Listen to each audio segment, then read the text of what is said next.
Hello, and welcome to the 8th season of Scene to Song, a musical theater podcast for people who love to discuss, critique, and celebrate musicals as a literary art form.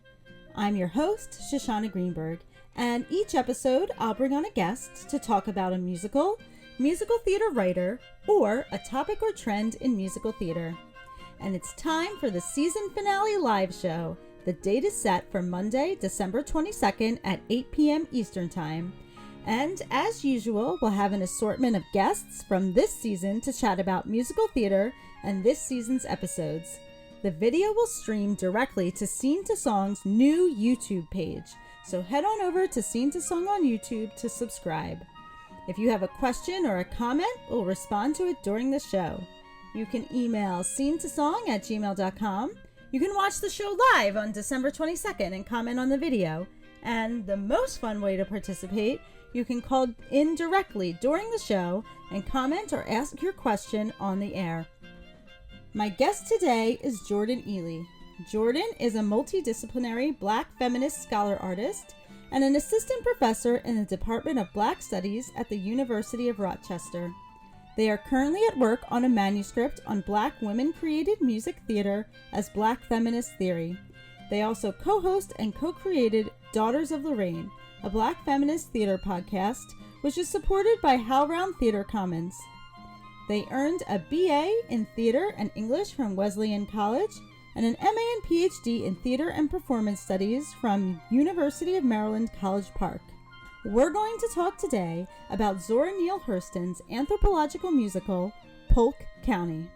Hey, Jordan, thank you so much for coming on the podcast. Yes, thanks so much for inviting me. I'm already such a huge fan of Scene to Song, so I was really excited when you reached out and when we met.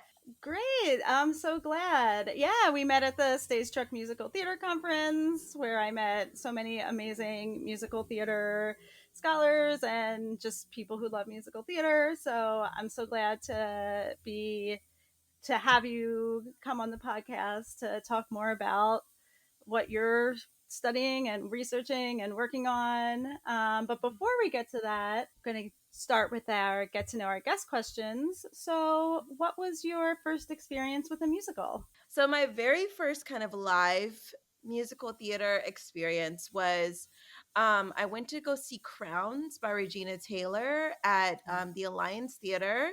I grew up right outside of Atlanta, Georgia, and my mom is a huge arts lover. She is a former theater kid herself. And so, her and a group of my aunts, my grandmother and great grandmother went to go see Crowns.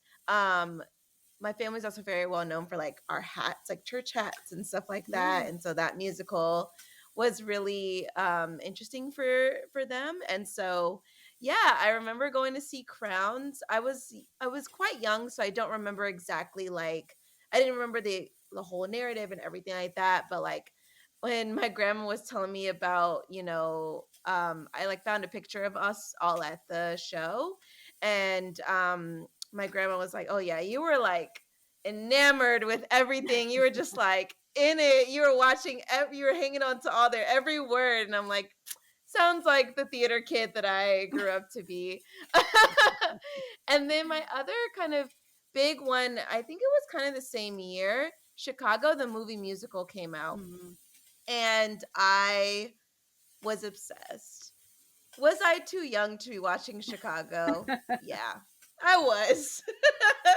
I definitely was too young to be watching it. But it was I just loved it. I was a dancer before I got into theater as a performer. I was more into dance. And so like Chicago, for obvious reasons, was like the musical for me. So I absolutely loved it so much. And yeah, those two experiences kind of stand out in my mind as like, it's like, what is this thing? I think I might wanna check this out further. What is the last great musical you saw? Easily maybe Happy Ending. I didn't know anything about it going into it. And let me tell you, Shoshana, I just was so charmed. I was charmed the whole time. I was like, I was in it minute one. What's a musical that people would be surprised to find out you love, and why would they be surprised? I think one, generally people are pretty shocked that I am in musical theater and that I like musicals because I didn't grow up being a musical theater kid. Like, even though my first theatrical experiences were with musicals, I wasn't like a huge fangirl. Like, I went to performing arts high school, I was around it, but like, I never was a fangirl. I didn't know. I mean, this is how much I wasn't a fangirl, Shoshana. I didn't even see my first Sondheim until I was well into grad school. I was kind of outside of, like, I knew about the big ones like Rent and Yeah. Wicked. And when I was in high school, the really big show was In the Heights. And I remember when it came to Atlanta, and like we went to go see it and stuff like that. But like, I wasn't a huge fangirl of musicals, and so generally people are like, "Oh, what, you write, research, and like teach musical? That's so not you." But I think a musical that also people are really surprised that I love is Hamilton. Like, actually, Hamilton. And it's because I'm such a lefty, like, a very politically charged kind of, like, a lot of my work in musical theater is around kind of dramaturgical structure and pushing against convention. And so people are really shocked that I like one of the most conventional musicals too, in some ways, right? Yeah.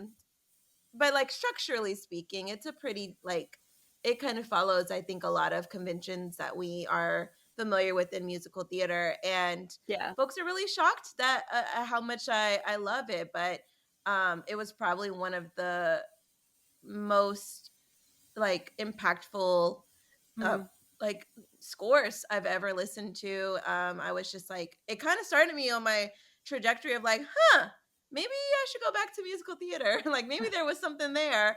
I read all the criticisms and I love the criticisms, and I and a lot of people that I respect a lot have written some amazing critiques of it, and I take those, and I think that they are, like, honestly, I respect it a lot. And it's also something that I'm like, genuinely, just as a piece of art, I have never seen anything like it. Yeah, yeah. What's your favorite musical that no one else has heard of? Because my research focuses on like Black women's musical theater, musicals specifically created and or composed by Black women, um, I'm gonna say a musical by Mickey Grant and Vinette Carroll. Your Arms Too Short to Box with God. I have been listening to the score a lot, mostly because I'm doing some revisions on the chapter I'm working on about it. But I've been really captivated by it, and just delving deeply into it as a work has also made me really appreciate it as a musical. And Vinette Carroll's like direction and conception on it. And um, Mickey Grant actually was not the original composer. It was Alex Bradford, but he passed during the process of Oh. them staging it. And so she then contributed additional music to it. And so anyways, I've been just enjoying that score. I'm not like a religious person or anything, but I find the gospel inflected like music to be very uplifting, and I need some uplift towards the end of the semester. It's really different than Don't Bother Me, which is probably Yeah. her probably most well-known Right. musical. And obviously she's such a clever songwriter, and you know I love her work so much. But Your Arms Too Short, I think, is a lot less um story driven and more about like the feeling and more about like that community building. And I think like that's why it resonates a lot with Black audiences. It's actually one of the musicals my mom like knows, because she was like, no, I remember when that like toured through here. So anyway, yeah. And like Patti LaBelle was in it, and Al Oh, Green wow. did a stunt in it. And so like, yeah, it really resonates, I think, even more so beyond the musical theater space. Yeah, yeah. Who is your favorite hero or protagonist in a musical, and who is your favorite villain or antagonist in a musical? I'm going to say my three. Celie in The Color Purple. Like, name a Black woman in all of like literature, film, or anything that is more complex than Celie. Like, Alice Walker just created such a meaty, juicy person that we can like really empathize with, but also like has her own sort of complex feelings and journey. Like, I just really love Celie, and I can see why that story gets adapted so often, because she just gave so much to that character. And so I love Celie, and I love the Color Purple musical. um Usher in A Strange Loop. A Strange Loop is a show that is, I have such like complex feelings about like the show. I think it like hits home in certain ways. It's deeply uncomfortable to watch, but like also I think it's doing something that a lot of musicals have not yet been able to do yet. And so I love it for so many reasons, and it challenges me for so many reasons as well. And Usher as a character is really challenging, but in a way that is so deeply nuanced and beautiful, and just like give me more Black characters like that. And then finally Allison from Fun Home. Just Mm, I yeah. love all the Allisons. Three good ones. Yeah. Yeah. Any antagonists to throw in there as well? The witch from Into the Woods. Oh yeah. I love her. And ever since also like I saw I've been asked about this, and I think I heard a paper at a conference that people have given around Black women's casting as the Mm. witch often. Cannot remember who delivered it. If that was you, um, you made me think so much about this. But just like the complexity of like the way Black motherhood has been treated in the United States, and then how that then comes to fruition in a character like the witch, how like she truly, I don't know, she like really to me inspires a more deeply nuanced take of what it means to like be evil or to be Mm. bad, quote unquote, which she says like in Last Midnight, which is I think one of the best written songs in the musical theater canon. Yeah, I just love the witch, and I just love a witch just generally. Yeah. Yeah, no, I love that answer. It's so funny. I don't think anyone's ever said the witch, but I feel like she would Ah. probably be my answer. Is she a mother? She's not a mother. Is she a Mhm. mother figure? Like she's not Right. really, but like people talk about her Right. as a mother, as if she's a mother, but she's not. Yeah, it's such a weird Right. like role. Right. Yeah. What is a moment in a musical that you think gets to a complex emotional state you didn't think was possible to get to? I'm going back to The Color Purple. I'm Here. Mm-hmm. I'm Here is such a beautiful 11 o'clock number. And I think there's something, I don't know, just like the internal journey that Celie goes on throughout the musical that culminates in this song, right? Where it's just about accepting yourself and like seeing yourself as beautiful. And like I cannot tell you how impactful it is seeing a Black woman say the lyrics I'm beautiful, right? Like on stage in front of everybody. All right, let's get into our topic, which is Zora Neale Hurston's musical, Polk County. And I'm super excited because I think of Zora Neale Hurston as mostly a writer of books and, Mhm, maybe also plays, because now mhm, I think a lot of her plays are coming back. There was just one done, I think at Yale Rep, maybe. mhm, Yeah, mhm. recently. Spunk. Yeah. Mhm. But then from your talk at the conference, I heard that she wrote a musical, and I was so intrigued by this by Zora Neale Hurston as a musical theater writer. Yeah, Zora Neale Hurston. Oh my God, I've loved her for so long. I so most people, like you said, know her as a novelist, right? So Hmm. her most famous work is Their Eyes Were Watching God. I personally read it for the first time in high school.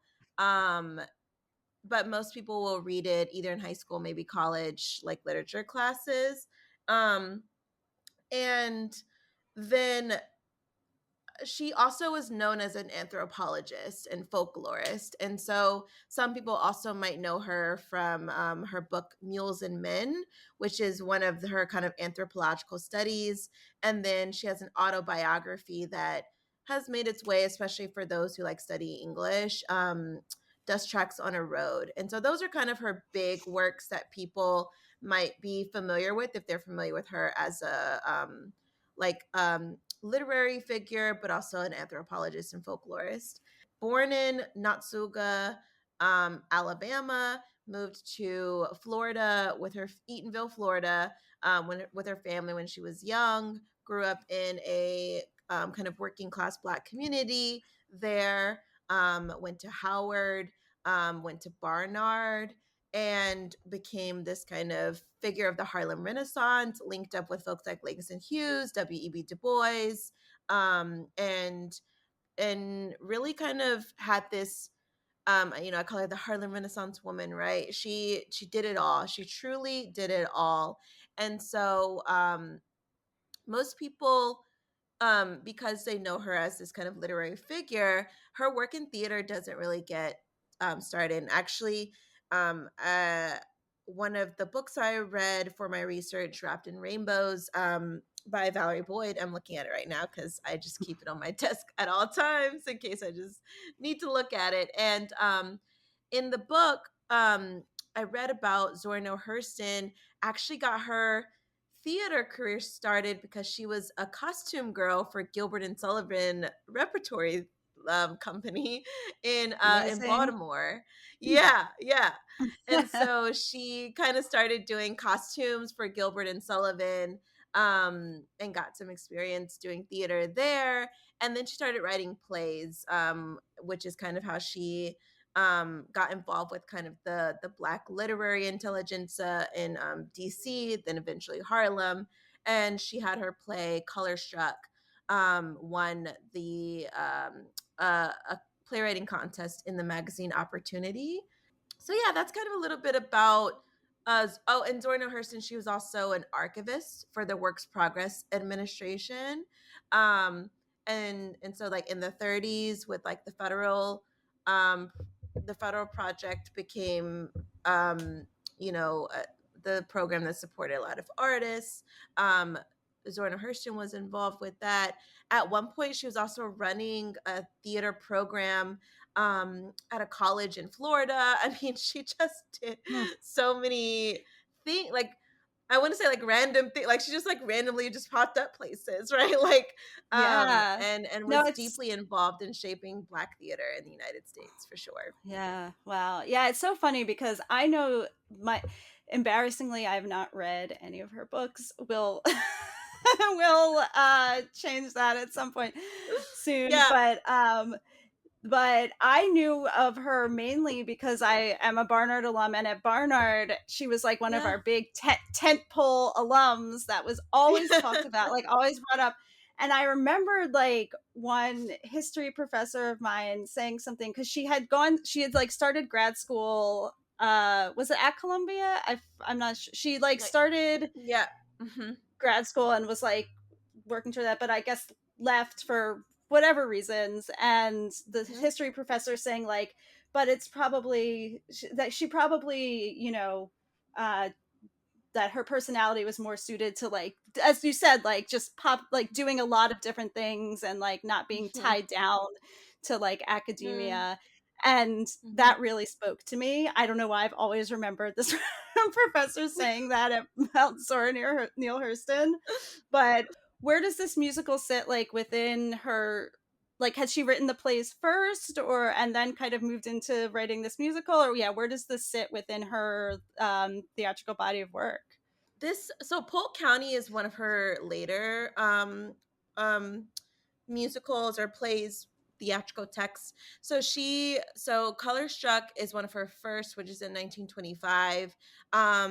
And then she actually goes on to write a few pageants based on a lot of the work that she did in Florida. And so one of her big ones, which was actually I want to say off Broadway actually, or technically in a Broadway house, but not necessarily considered to be Broadway. I'm not really sure what the distinguishing features are, Yeah. but it's called the Great Day, and it was a pageant that was like, including all these folkloric elements, choreography, et cetera, et cetera. Got all these wonderful reviews. She thought it was really gonna go somewhere, and it didn't. It kind of fizzled out even from there. And so yeah, so Polk County comes almost a decade after that, when she is in 1944 is the copyright date for it, which is kind of the date that is attributed to it. As like musical theater, you know, post Oklahoma as we know it Hmm. is Yeah, situated, kind of yeah. situated there. But yeah, and do you know like what the impetus for writing this piece was, and like that the with like writing a musical? Yeah, yeah. So she, I think, was really interested in writing a big musical. She really wanted to go to Broadway. She really wanted to have that big successful musical. And she had this idea, hooked up with a producer, and and was kind of tasked with writing this show, which is how her co-writer, or sometimes there's a co-writer attributed to the text, Dorothy Waring. Um, there's not really much proof to say that she actually like contributed any artistic material besides being the producer's wife, quite frankly. And so like that became a kind of so that's always been an interesting point of like research Mm, for me, is like what was that all about? right. Um, but yeah, so she wanted to tell this story of the Florida communities that she'd been working in, and she really wanted that big like musical success. That was what she was kind of hoping for with Polk County. Oh, interesting. So it was never performed in her Yeah. lifetime. Mm-mm. No, there was a planned production that was supposed to happen, but I don't know, like it fell through. The Mm. plans for it fell through. Perhaps money was involved, couldn't get the right fundraising for it, and so yeah, she just it never happened in her lifetime. But eventually, they did have one. Many, many, many years after her death. But yeah, she never got to see it fully staged, unfortunately. Mm. Yeah, Yeah, yeah, that is unfortunate. We can get into later, like the what happened with it in more recent times, but let's yeah, talk yeah. about the show itself. Hmm. What is the show about? Like what's like Hmm. the story? Yeah, so it is this really huge show with a billion characters about the about the Lofton. It would be a producer's worst nightmare in today's times.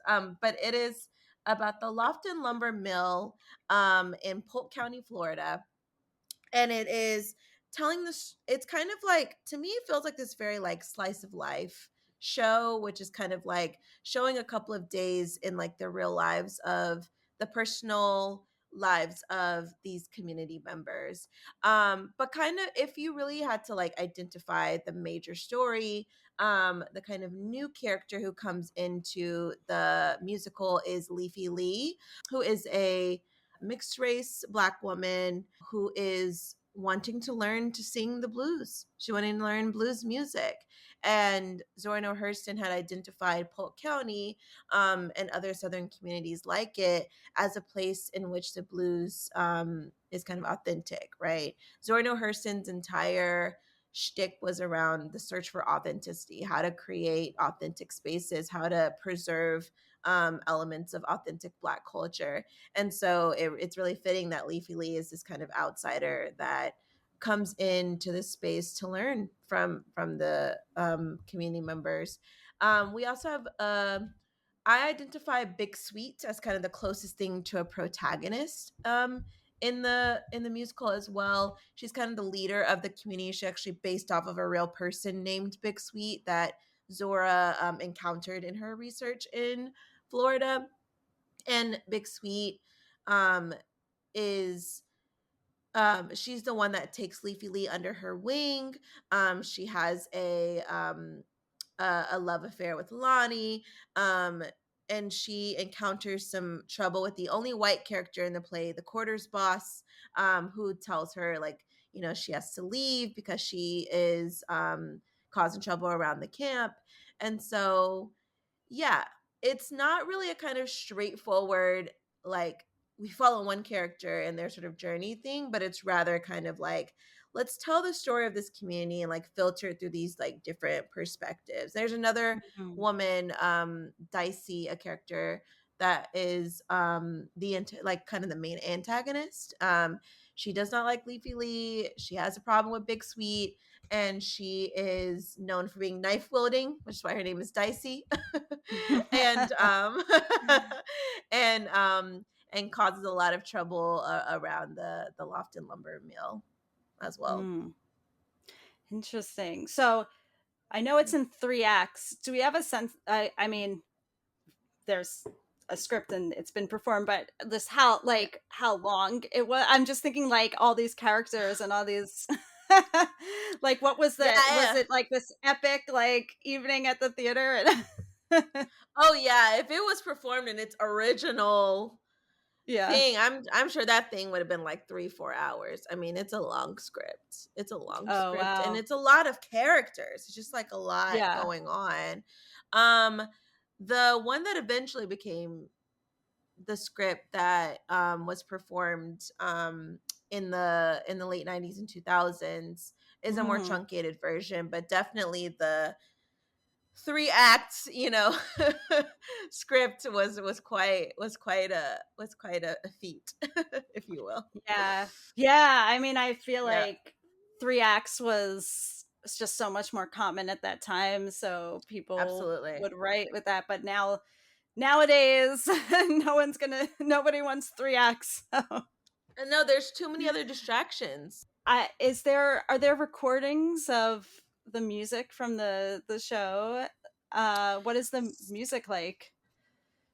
So what's interesting, and this is kind of something I've been thinking a lot about with my work on this musical in particular, is that all of the songs, or most of the songs, are from work songs that Zora Neale Hurston picked up and learned while she was doing like her archivist and folkloric work in Florida. So, for example, like a lot of the music from the show, like I focus on one of the songs in particular, Halihmuhfack, and that was a song. If you go to like the Library of Congress, there is the American Folklife Center has like all of her sound recordings in it, and a lot of those songs are making up the score of the show. And so she didn't necessarily kind of like herself, compose the music, but rather like gathered this community knowledge and like infused it within this like musical, which again I think kind of supports this lifelong thing that she had around like preserving the authenticity of Black culture. And so that was the music is very much like work songs, right? Like like the kind of the ways that the music is not like moving the story forward or like about the plot of the show, but rather it's kind of more so about like creating the world that these characters live in. So, and is there like music within the show that like the characters are performing as well, like not just work songs, but like performance numbers? Yeah, actually, Halihmuhfack is a song, like when it happens in the show, it's actually Big Sweet singing it for the for the other community members inside of the juke joint. You may leave and go to Halihmuhfack, but my slow drag will bring you back. Well, you may go, but this will bring you back. I've been in the country, but I moved to town. I'm a Tolo shaker from my head on down. Well, you may go, but this will bring you back. Ah, some folks call me a total shaker, it's a doggone lie. I'm a backbone breaker, well, you may go, but this will bring you back. Oh, you like my peaches, but you don't like me. Don't you like my peaches? Don't you shake my tree, oh, well, you may go, but this will bring you back. A hoodoo, a hoodoo, a hoodoo whacking, my heels all popping and my toenails cracking. Well, you may go, but this will bring you back. And so she is, so it's actually a performance number rather than like a, other songs in the show that are more about, like I said, that work song element. So Right. again, nothing that's really about like plot focused, but but there are numbers that come as like that, you know, are duets or performance numbers or things like that. Yeah, I guess like that very similar to like musical theater pre Oklahoma like like those types of musicals. Yeah. For sure. Yeah. The Juk, I'm pronouncing that right, is very like featured in the musical, which was like a part of Black life at that time in Florida and elsewhere, and that's becomes part of the musical as well. Yeah, the Juk, um she kind of distinguishes it from Juke Joy, but I kind of see them as kind of cousins, like, you know, that one kind of feeds into what becomes the other. But yeah, the Juk, you know, as this space where like Black music is made, social life, people fight, they gamble, they drink, they sing. Zora Neale Hurston, I think, was really taken by this space as a space where she talks about this in her essay Characteristics of Negro Expression, where she's talking about Black theater. She's like, we don't have to create theater somewhere else. Theater already exists within Black communities. And one of those spaces is the Juk, right? One of those spaces that we can see like the theatricality of Black folks is happening right here in our very community. And so, so I've always loved that observation. And I always loved the like environment of the Juk as being this like, I've always been like taken by like the dramaturgy of the space. Like, what does that mean to kind of think about it dramaturgically? Like, what is happening there? What are the rules of this world? How does it function for this community? And Zora Neale Hurston tries to kind of flesh that out in moments in Polk County. Yeah, I love that idea too. Just like this is the space where where musical theater already exists in this space. Right. And all we have to do is just like put that on stage in a way, I guess. Absolutely. Like we don't have to make it. It's already there, right? And I think like that that's a deeply anthropological kind of like take about it, right? But I do think there's something really interesting about like, well, what if the world that we are creating on stage is not only just like what we think something is, but like what it actually is. Like, what does it mean to really steep ourselves in what is actually happening? And I think theater artists might push back on that of being like, oh, but you know, it's about our imagination, it's about that. But I think there's something really fascinating about the stakes around what it means to represent a community like Polk County. And I think like for me, Zora Neale Hurston's really attuned to what that might mean, if that makes sense. Yeah. I'm wondering, like, I don't know if you have thoughts on like other musicals or artists that have done a similar thing. Like if there's a musical that has also done that in a way.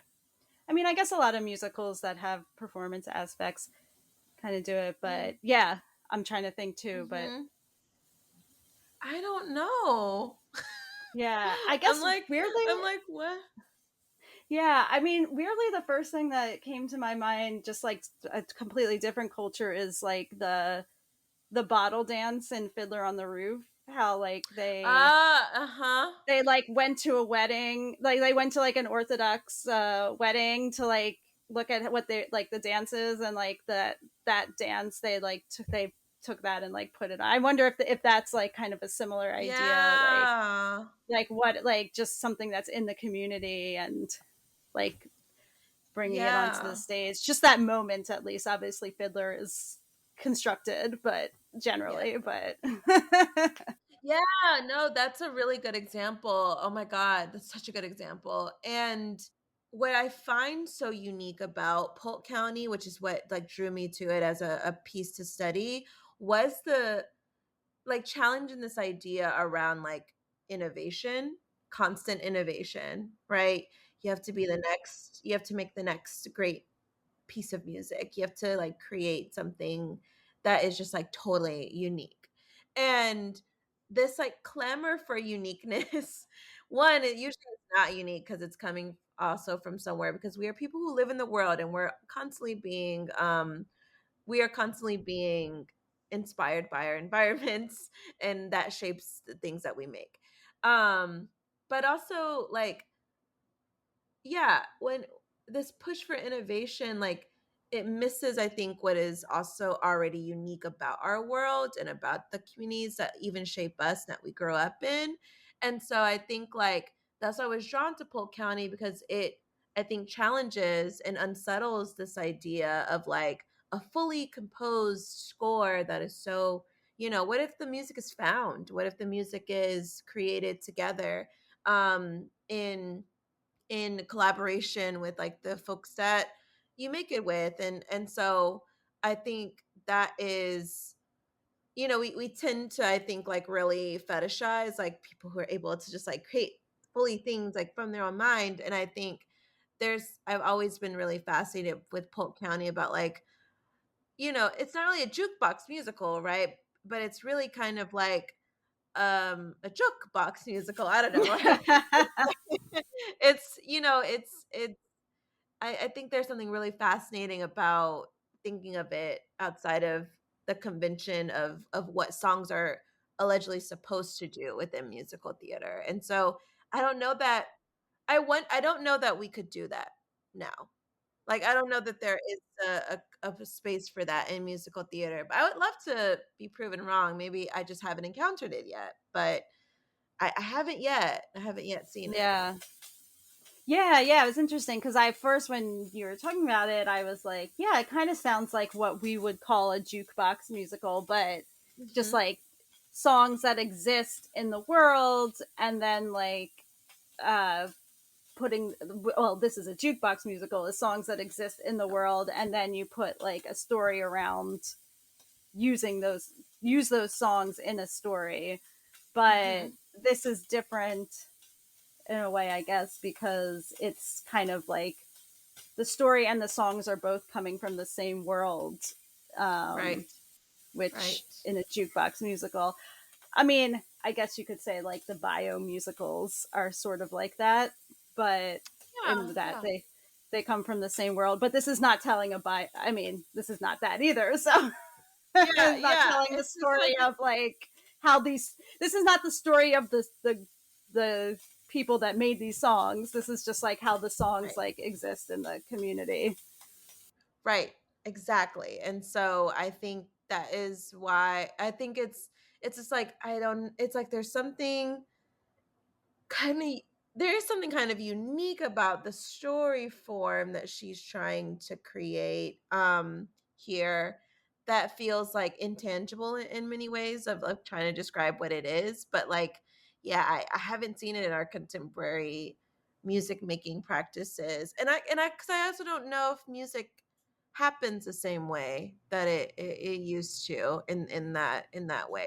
So That's true. Yeah, I mean, I feel like this could be like a cool thing for artists to do, is to like go into communities, like find the music, mhm, like an anthropological musical, like what is that, yeah, and this, I mean, this is yeah, that, but like what is that today, right, kind of thing. right. Yeah, are there any specific songs that stand out from the piece that we could dig a little more into?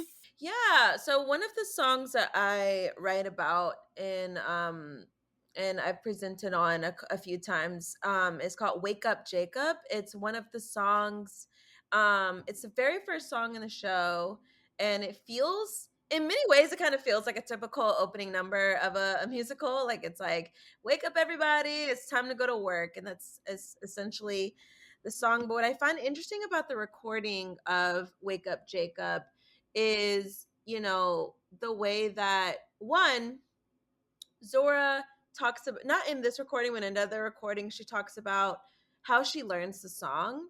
So her process is that she, talks to community members, learns the song, and then sings it back to them over and over until they are satisfied with what they hear from her. And then, like, that's how she knows that she has learned the song correctly. And so I assume this is her process for all of the songs that she recorded for the WPA. And Wake Up Jacob, I think, is really interesting because she there's like this kind of confidence that she has in performing it, that's also like, I call it like her playback, like the way that she's able to replicate um the specific mannerisms and rhythms of the song, like really kind of do the, like there's like these raps that she does, like I don't know if you can hear me like banging on my table, but like that she does like in between all of the songs. And that's also like scripted in the script, where it's like Lonnie's the one that sings this song in the scripted version in the Library of Congress, and the published one, where it's like he raps during the song. And so he's banging on houses, he's banging whatever. And um so I find Wake Up Jacob to be like kind of interesting in the fact that like it's sort of dramaturgically introduces us to the community. So it has this kind of conventional theatrical function, but it also is literally mimicking its literal function in like the world that it came from, right? So we're seeing both the way that it can help us to be exposed to this world, but also again to that, back to that statement that Zora Neale Hurston makes in Characteristic Negro Expression. Theater already exists in these communities, right? And so like I think that's something very interesting that that actually comes to fruition through this song in the show. And I find that recording really captivated me, and like the way that it functioned in the musical. Wake up, bullies, get on the rock. Think quiet, David, it's 5 o'clock. Come up on that cover, bullies. Come on up on that cover, unless you want some trouble with the walker. Come on. Wake up, Jacob, days are breaking. Get your whole cake of bacon and your shirt tail shaking. Wake up, bullies, fool for the show. Big crowd game on the other side, and I know you want to go. Wake up, bullies, fool for the show. Big crowd game on the other side, and I know you want to go. Hey, you rowdy mule skinners, you better learn how to skin. Captain got a new job and they need 100 men. And also I wanted to say like a little Easter egg too, is that before Wake Up Jacob actually happens in the original script, there is a scene among talking animals that doesn't actually make it into the version that is staged in the contemporary time. But like so the soundscape of the musical is not just about the actual music itself, but it comes through animal noises and other forms of this landscape of the mill, and really capturing what that sounds like in the community, how it's captured through performance and movement and dance beyond like the kind of scripted music. And so So Zora Neale Hurston's script is also very musical in that way, where she's very attentive to like the sonic details of the community outside of just like the actual songs themselves. Oh, that's so cool. I also wanted to say I love the rhyming of "Wake Up, Jacob." Yes. It sounds just like it sounds fun. I don't know if the song is fun, but like it's "Wake Up, Jacob." Yeah. Just the rhyme itself feels fun. Yeah, it is. It's like a terrible singer, but she's like, "Wake up, Jacob, get on the shore." Da da da da da da da da. That's kind of the rhythm of the song, and so it is supposed to be this kind of like uplifting, lively, like wake up, you know, kind of song. Because I was literally, I mean, they didn't have alarm clocks, right? Like this is literally how they would get awakened to go to work. And so so having to keep up that momentum, right, of how folks are coming to life, right, how the show is coming to life is that I think propels us through like that song. And then and Zora Neale Hurston captures that like also in her own recording of the song, which is, I love that recording so much. Oh, nice. Yeah, I mean that's just like a really good example there of just like how music is used in a community that we don't have anymore, because not just alarm clocks, but just like everything is is individualized. Like we have just we can just wake up through, like we might wake up to music actually, but the music is just for us in our own room, whereas like for them it was like a communal musical experience. They lived together and they worked together and they partied together, right? Like music had such an actual lived function in their lives, right? And it wasn't just this kind of like thing I enjoy, which it is something that they enjoy, but it's also like literally had a purpose for them, right? To get them to work and to get them to the day. And so yeah, to keep time. And yeah, I think this was part of your talk where like this was her research. Like this was her way of, you know, saying like I'm going to do research on this community, but it's not going to be something in books in like a library, you know, or like an academic library somewhere. This is going to be a musical. You know. Yeah. When she was trying to go to grad school, get her PhD in anthropology, she has this quote that I was like enamored by, where she says that in my humble opinion, it is almost useless to collect material to lie upon the shelves of scientific societies. It should be used for the purpose to which it is best suited. The Negro material is eminently suited to drama and music. In fact, it is drama and music, and the world, and America in particular, needs what this folk material holds. It's just so good, right? Where she is, you know, where it's like identifying that what good is us just collecting this data and just letting it sit somewhere? Why not make it into a musical? Why not make it into theater? Why not make it into song? Why not like present it in a way in which people, the way that it comes from, right? Black communities are literally functioning on movement and sound and music. Why not also present it in that way? And so I would have loved to see what a PhD dissertation would have looked like from Zora Neale Hurston. Right. I imagine what we were talking about earlier, where she probably could not sit still long enough to get that done. But I always find that quote so fascinating, because it's something that I think about as well, as someone who's also you know, a PhD researcher and an academic myself, is like, but in what ways, how do we write about this music and this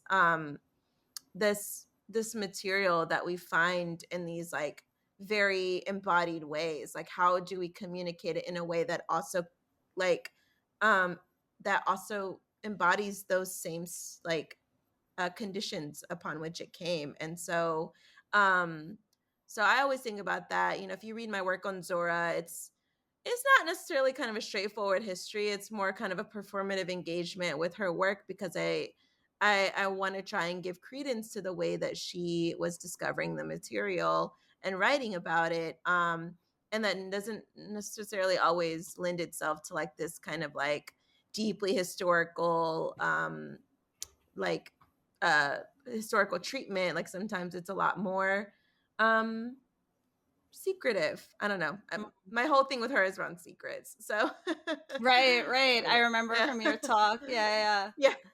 Like an artist's way of looking at the world is just like, I'm so fascinated by this. I'm so interested in this. I want to like learn everything about it, but it's going to come out like a show or a musical or a play or whatever it is.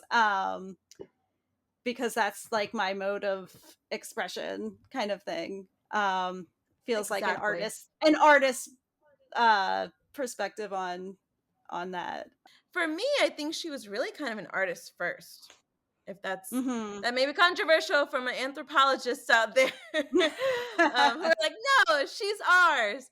But I do truly think that she was an artist first, because I think she really thought of it from that creative aspect. There's a reason why she was constantly turning her research into shows, into novels, into plays, into pageants, and learning it herself, right? Like, you know, there's all these pictures of her like learning the dances of communities, and you know, making these films about the work that she's doing. And like, she just always had this very embodied approach and creative approach to her work that, like you said, is very artistically driven, and is it is not so much about like how to capture that in a like very, you know, static way, right? Like how to capture the dynamism of these spaces as well. What happened with Polk County the musical, and how did it become something that people could see? So around 1996, in Washington, D.C., an archivist at the Library of Congress, like the story goes, it's like a box was discovered, and it's like all these scripts from Zora Neale Hurston. And it's like, what? Zora Neale Hurston wrote plays? Um, and Kathy Madison, who was the literary manager at Arena Stage Theater Company in DC at the time, heard about these newly discovered scripts and was like, I got to get down there. I got to see what's there. So she's reading all of these scripts, and she comes across Polk County, and she's immediately like, this is amazing. I want to do this. And so she pushes and pushes and pushes for it. She actually even describes it as being kind of like Porgy and Bess, which I find really funny and interesting. Oh yeah. And eventually, there's a partnership between Arena Stage and Library of Congress to do a reading of Polk County that happens. That reading is a huge success. And then a couple of seasons later, they actually do a fully staged production of Polk County. And then it goes to Berkeley Rep, I believe. And I want to say that it has not been done since, to my knowledge. And so, but if anyone has done it, let me know. But to my knowledge, it has not been done since then. And it was adapted by Kathy Madison and Kyle Donnelly. Kyle Donnelly was the director of the piece as well. And the music in the show is it's so interesting. So the music isn't very like Broadway, here I am. Like, it's very much kind of in between scenes. It's kind of like both why diegetic, non-diegetic. Yeah, no, diegetic. Yeah, where it's like it's not necessarily insight story focused, but like it is kind of atmospheric, really is how I would describe the music in the show. So it felt very, very authentic in that way. And yeah, I think so. That's kind of how Polk County came to be in, you know, people who were probably around and seeing theater in these places during that time might remember it. But it hasn't been done in a really long time, and I really want it to be done. Actually, Oh one of my her gosh, earlier yeah. shows. Oh, actually, one of her earlier shows that she did, and I haven't. This show isn't necessarily the focus of my research, but a colleague of mine, Eric Glover, has written a lot about Zora Neale Hurston's musicals, and one of the shows he wrote about is Mulebone, which is a show that she wrote with Langston Hughes. And I don't know that it is considered to be a musical proper. I think it's kind of more of a play that may have some musical elements in it, but that was done in 1991 at the Lincoln Center, I want to say. And so yeah, so there was some changes that were done to the story of Polk County for Arena. So, for example, Leafy Lee's story is not about her wanting to learn the blues. It's actually about her coming to Polk County to find her white father. Yeah, which is a That's kind huge of the narrative thrust. Yeah, that sounds like a huge change to the story. Huge change. I was very surprised. You can actually, if you are in the DC Maryland area, if you go to University of Maryland College Park, it's actually available through the Wapava collection, which is held in the Clarice Smith Performing Arts Library, if you wanted to watch Polk County, so it's there. But yeah, so I was a little bit shocked at that particular change there, and it's obviously very shortened to fit the modern sensibilities of and it's a two-act musical. Yeah. Do you know why they decided to make that change for Leafy Lee? I don't know why that specific change became interesting to them. I have not necessarily found a reason as to why that became the thing that they were interested in. But I think I think they wanted something probably with higher stakes, right? Of just wanting to learn music is not as, for some people, as high of a stake to draw someone to a whole new place. But I don't know. I think it could have been interesting. I think that's a good reason. Yeah. I mean, certainly other characters that has been their motivation for for going somewhere. Right. So Zora Neale Hurston has written other musicals as well, or musicals maybe not quite musicals, but similar. Yeah, so she's written about approximately 14 theatrical texts, and it depends on what you consider to be a musical, but a lot of her shows really do incorporate a lot of music inside of them. So there's Color Struck that I mentioned earlier. There is The Great Day, the pageant. There is one actually has called Woofing, which I don't know that one has music in it, but there's that one. So a lot of her shows will have some sort of element of music or dance or both in them in some way. And so that really comes out a lot in her work. So yeah, a lot of people ask me oh, do would I don't know if I would consider this a musical. I don't know. Is Polk County really a musical? And it kind of depends on what you consider a musical to be, right? And that's kind of how so yeah, it's hard to say oh, she's written this many musicals proper, but definitely all of her shows, or majority of her shows, are very much invested in music in some way. She also did a show where it was a a review that had Mom's Mabley, that featured some work from Mom's Mabley in it. Cool.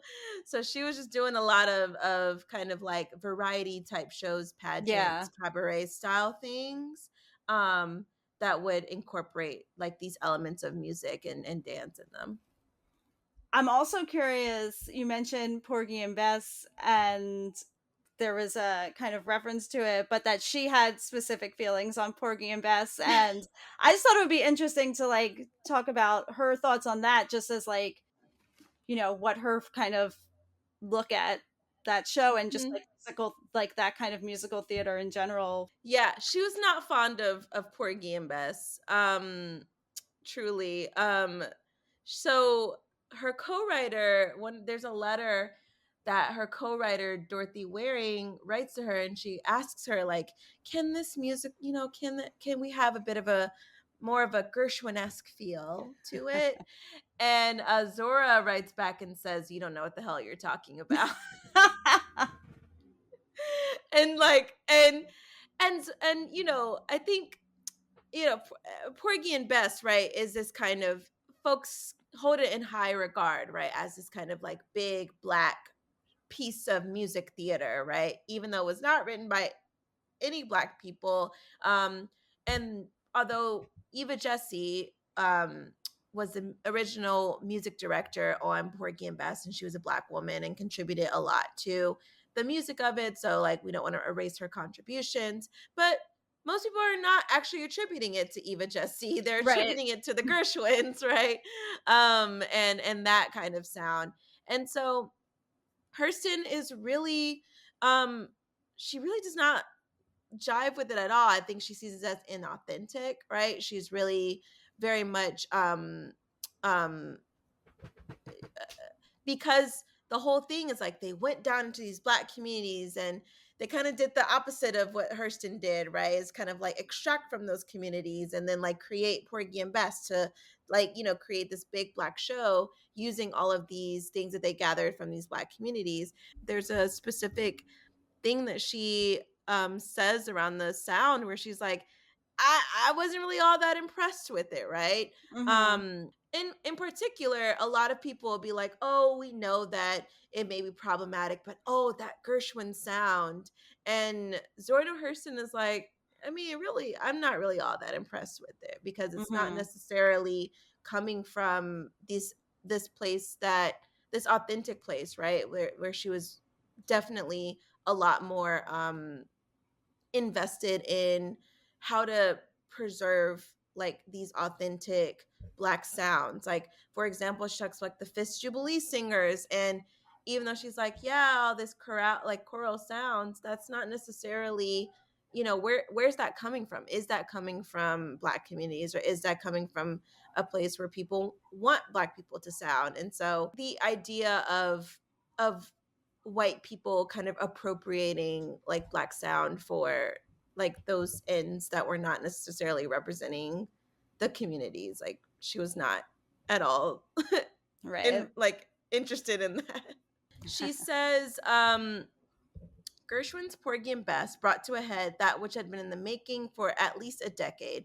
There is no more Negro music in the U.S. It has been fused and merged and become the national expression. In fact, it is now denied, and with some truth, that it never was pure Negro music, but an adaptation of white music. That is as oversimplified as a former claim that it was something purely Negroid. But the fact remains that what has evolved here is something American and has come to be the national expression and is as such influencing the music of the world. And she's certainly not the only black artist to be critical of Porgy and Bess. And she's also doesn't represent all of black folks' opinions of Porgy and Bess, because there are some people who really loved what that musical opera, however you want to call it, right, did for black people. And I don't like this term, like humanizing, right, black Mhm. culture and black folks in the eyes of white America. But I think there's something interesting that her particular critique is around the music and is around what that show did to how people see black music, right? We credit a lot of like our popular music sound to folks like the Gershwins who were in Tin Pan Alley and all of that. But a lot of that music is coming from black communities. So what does that then mean, right, to how we think of like this sound that has come to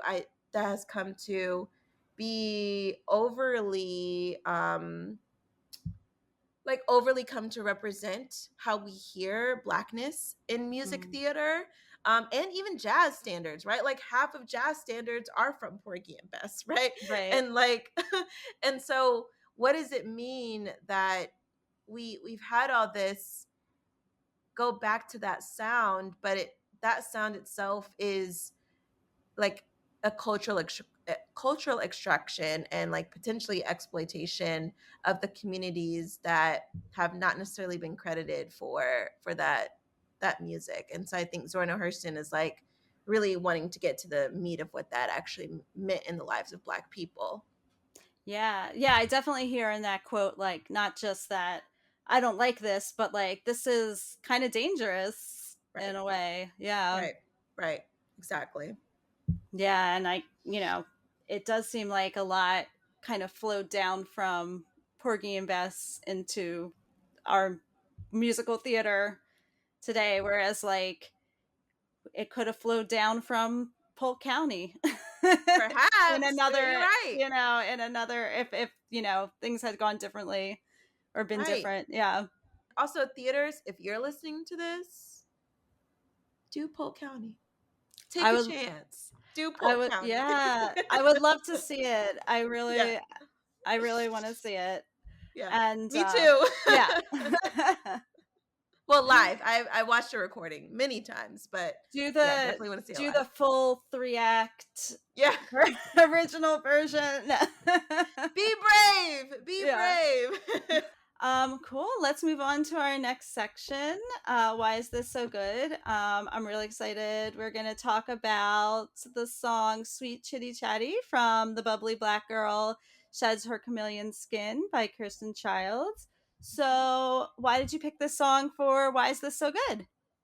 Yes. Oh my God, I love this section of the podcast. So Bubbly Black Girl is the entire reason that I'm studying Zora Neale Hurston's musicals. Oh. Bubbly Black Girl is, I mean, like Kirsten Childs' career is literally the reason why I'm writing about Black women's music theater. When City Center did Bubbly Black Girl in 2017, I want to say, and they played that video and I saw Nikki James singing the skate from that show. I was like, what is this show? And why have I never, me who's been in theater for so long, why have I never heard of this show? Is it a new show? And then I'm like, it is not a new show at all. And then I'm like, I don't think that I've ever actually been in or seen a musical. I didn't remember Crowns at the time, but I was like, have I seen a musical by a Black woman? And so that became like, literally, it was the spark that started me on this research trajectory that has like, carried me throughout my academic career thus far. But also creatively speaking, it's a brilliant song. It's just a brilliant song. I think it's cleverly written because it sounds simplistic on its surface, but it is heartbreaking when you actually pay attention to the lyrics. The instrumentation is, again, seemingly simplistic, as it's just claps, hand claps. But then the lyrics are delving deeply into this, this trauma, this fear about what it means to grow up as a young Black girl in 1960 in Birmingham, the fear of racial violence, the fear, the loss of innocence that you literally hear throughout the song. She's singing to this white doll, right, to save her from this like anti-Black fate that awaits her, her and people who look like her. And so I just think it's such a brilliantly written song. I remember listening to the Bubbly Black Girl score for the first time, and when I heard that song, I was like, yeah, this is one of my favorite musicals. I know it is going to be, because it's just so touching, and just songwriting at musical theater songwriting at its absolute finest for me. Sweet chitty chatty, sweet chitty chatty, such a cheery chattering doll. Tug on her telltale string. Sweet, sweet chitty chatty starts chitty chatting. Sweet chitty chatty, my little freckled face, button nose, perky smiling, blue-eyed blonde, sweet chitty chatty. I really love you. No, I love this song too, and I'm glad we're talking about it and I got to revisit it because I saw that production as well. I feel like it is like this simplistic, like sounding like child's rhyme, like the way you play like hand game. Yeah. What are these called? Yeah, hand games. Yeah.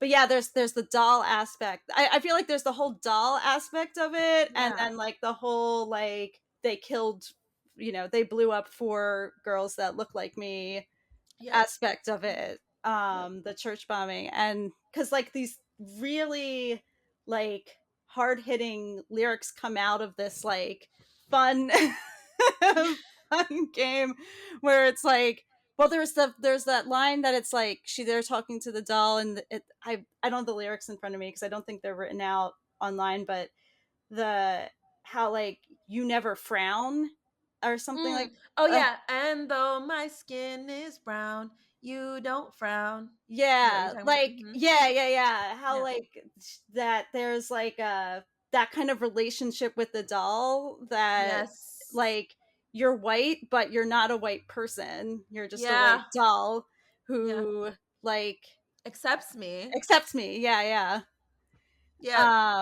Which is like such like a complex, like, I mean, it's just a beautiful lyric. Like it's so complex, and it's just like 2 lines that rhyme, and it's like all there. Sweet chitty chatty, cause though my skin is brown, you don't frown. Smile and say, please pick me up, you make me happy.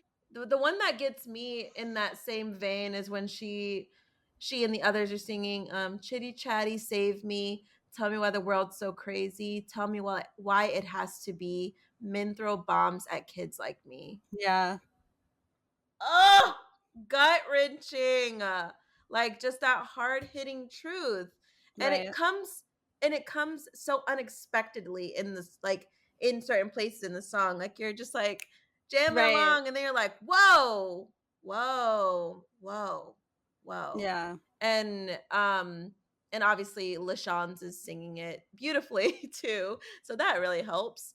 But yeah, the song, I think that dissonance, I think, and dissonance is a thing that I'm kind of fleshing out as a dramaturgical strategy, but like that dissonance that happens between the lyrics and the music, I think, but also even the narrative of the song itself, that clash is really productive, and really gets you into the headspace of like a child looking at the violence that happened during the civil rights movement, like, but from this little black girl's perspective, right? Chitty Chatty, save me. Tell me why the world's so crazy. Tell me why it has to be. Men throw bombs at kids like me. In churches, in Birmingham. Bubbly Black Girl was also such a foundational show for my exploration, because how often do we hear from little black girls in musical theater? Right. Like, we don't meet black girls when they're girls. There's this canon of wonderful black women and mothers and grandmothers, but like there's not a whole lot that we hear from little girls or teenagers that are black. And so I appreciate Bubbly Black Girl and this song in particular in really delving into like the innocence of black girlhood, which we don't get that perspective nearly enough just in theater in general, but especially in musical theater. Yeah. No, that's so true. Plenty of little white girls in musical theater. Yeah, for sure. And it's like, why is that? Why don't we hear from black girls like at the time when they're still discussed? I think I said to someone, I was like, people always expect black women to just know. And because we expect black women to have answers, it's so hard for people to empathize and write character like black people who don't really know anything. And that's what children don't know stuff yet. Right. Like they're still discovering, they're still curious. And because like there isn't often a pathway where people see black folks as innocent as like literally just not having any answers and like having that same curiosity. We don't see that translated into like the stage often. Right. And so that's why I love Bubbly Black Girl, because like Vivica is not perfect. She's still discovering. She's on this journey. She doesn't even deal with race that well, right? But like the beauty of it is that we're on that journey with her, and it starts with a song like Sweet Chitty Chatty, which is this imperfect but beautifully, written song from the perspective of someone who is still trying to understand the world. Yeah. Yeah, I guess we should also say it's the second song in the show. Right. Yeah. So after the opening number, so yeah, it's like you're meeting her right then. Yeah. Yeah. You're meeting her. You're getting her perspective, and like this also propels us into what becomes like the narrative of the musical, this coming of age story. Oh, I love that show so much. Also, more people do that. Yeah. Well, let's move into our last section, something wonderful, just something in the musical theater world that we are excited about or want to give a shout out to. I just saw Wicked for Good, and I was truly touched by For Good. Like the song. Yeah. That musical moment in the movie, like, and the acting and the singing and everything about that particular moment was just so that's my something wonderful, is that I truly I wouldn't say I'm like a Wicked fangirl. Sorry guys, I'm sorry. It's not because I don't like the show. Right. It just like I wasn't a super fan of it. But that song in particular got me, and Cynthia Erivo and Ariana Grande's performance of it really got me. I think they really tapped in and dropped in that moment in particular, and you could see the complexity of their relationship. It's also just such a good song. It's such a well-written song. And I was not prepared for it to like hit the way it did. And so I just think it really culminated their story in such a beautiful way. Yeah. I almost wish the movie ended right there. Like I was like, I think this can be done now. Right. Like we don't even need anything after it, because it just really captures everything so beautifully. But I was just struck by that so much. I loved it. I saw Slam Frank, which was really interesting. Ooh. Probably could devote a whole podcast episode to that show, but I'd love to hear it. It's wild. It's wild. Thank you all for listening to this episode of Scene to Song. You can write to scenetosong@gmail.com with a comment or question about an episode or about musical theater, or if you'd like to be a podcast guest. Love this podcast? Help it find more listeners by rating it on your podcast app and leaving a review. Follow on Instagram @Scene2Song and on Facebook @Scene2Song with Shoshana Greenberg Podcast. Sign up for the monthly e-newsletter at scenetosong.substack.com and contribute to the Patreon at patreon.com/scenetosong, where you'll get bonus material from many of the episodes. The theme music you are hearing is by Julia Meinwald. And don't forget to join us on December 22nd at 8 p.m. Eastern Time for the season finale live show, live on the Scene to Song YouTube page. The guests and I can't wait to discuss musical theater with you.